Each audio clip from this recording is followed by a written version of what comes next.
A woman came into my clinic last week and set her phone down on my exam table before she even said hello. She'd been watching a video about a homemade turmeric paste that was supposedly going to reverse her senior dog's arthritis, and she wanted to know if she should start making it that night. I watched the clip with her right there in the room, and here's the thing that surprised her. I didn't tell her it was nonsense. I told her it was about 60% right, 30% overstated, and missing the one piece of advice that actually matters most. That's exactly the video I want to make today. Hi everyone, I'm Dr. Nick Lane, your neighborhood veterinarian, and welcome back to the channel. You've probably seen some version of this floating around, a homemade golden paste made from turmeric, black pepper, and oil, presented as a natural fire extinguisher for joint inflammation that can replace expensive vet visits and medication. I'm not here to drag the person who made that video. Most of these creators genuinely believe what they're sharing. But belief isn't the same as evidence, and your dog's joints deserve the actual research, not just the confident delivery. So let's go claim by claim. Before we get into specifics, I want to correct the instinct most people have when they see a video like this, which is to sort it into one of two boxes, completely true or completely fake. Real veterinary science is almost never that clean. The honest answer to whether turmeric helps canine arthritis is yes, probably a little, under the right conditions, which is a much less exciting sentence than a fire extinguisher metaphor, but it's the one that's actually true.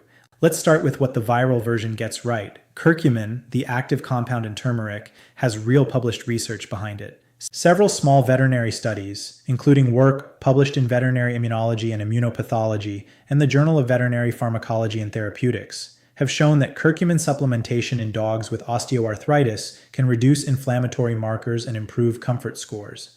That part isn't influencer nonsense. That's real, peer-reviewed research. And it's the same reason human sports medicine takes curcumin seriously too. The bioavailability point is also accurate. Curcumin on its own is poorly absorbed, and combining it with a healthy fat and black pepper, which contains a compound called piperine, has been shown to meaningfully increase how much of it your dog's body actually absorbs. That's genuine pharmacology, not a kitchen myth. Now here's where it starts to fall apart, and this is the part almost nobody selling you the recipe mentions. The studies showing real benefit use standardized, concentrated curcumin extract, engineered to be 80 to 95% pure curcuminoids. The turmeric powder sitting in your spice rack is roughly 3 to 5% curcumin. That is not a small difference. It means a homemade paste made from grocery store turmeric is delivering a small fraction of the dose used in the studies that actually showed results, even with the black pepper boosting absorption. Calling that combination a fire extinguisher for inflammation is describing a garden hose with the language of a fire truck. It might help a little. It is not doing what that framing implies. There's also a safety piece that gets glossed over almost entirely. Piperine, the compound in black pepper that boosts curcumin absorption, does that by temporarily inhibiting certain liver enzymes involved in drug metabolism. If your dog is on other medications, including many common ones like certain seizure medications, heart medications, or other supplements, that interaction can change how those drugs are processed in their body. Curcumin itself also has a mild natural blood thinning effect. That matters if your dog is scheduled for surgery, already on a blood thinning medication, or has a clotting disorder. None of this makes turmeric dangerous for every dog. It means this is not a zero-risk kitchen experiment, and it deserves the same check with your vet first treatment you'd give any other supplement, especially for a senior dog who's more likely to be on other medications in the first place. Here's what I want you actually checking before you try anything like this. First, has your dog actually been diagnosed with arthritis by a vet, or are you assuming based on symptoms alone? Limping and stiffness have several causes, and treating assumed arthritis with a home remedy can delay finding out it's actually something else. Second, is your dog currently on any other medication or supplement, especially anything for seizures, heart conditions, or blood clotting? Third, does your dog have a sensitive stomach or a history of pancreatitis, since both turmeric and the added oil in these recipes can trigger GI upset in dogs prone to it?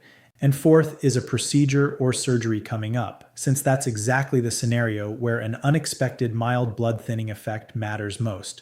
So what actually works, based on real evidence, not marketing language? Weight management sits at the very top of the list, and it isn't close. Excess body weight is the single most well-established, most heavily researched factor in canine joint pain, and even a modest reduction meaningfully decreases the load on an arthritic joint. Second, a proper veterinary diagnosis matters more than any supplement because arthritis treatment plans differ significantly depending on which joints are affected and how advanced it is. Third, vet-guided pain management, which might include prescription anti-inflammatories used correctly and safely under supervision, still outperforms anything you can make in your kitchen for moderate to severe cases. Fourth, joint supplements with a genuine evidence base, like glucosamine and chondroitin combinations and omega-3 fatty acids from fish oil, have real research behind them for canine joint support. And if you do want to add curcumin into the mix, a standardized, properly dosed veterinary curcumin supplement discussed with your vet first is a far more effective and safer choice than a spice rack recipe, precisely because it addresses the concentration problem the homemade version can't solve. I want to be clear that this isn't me telling you turmeric is useless or that you were foolish for being drawn to that video. The core science is real, and that's exactly why these videos are convincing. They're built on a true foundation, with the details stretched past what the evidence actually supports. My concern isn't with people trying natural approaches to their dog's comfort. It's with the specific framing that turns a modest, complementary tool into a replacement for actual veterinary care and skips the safety conversation entirely. Let's bring this together.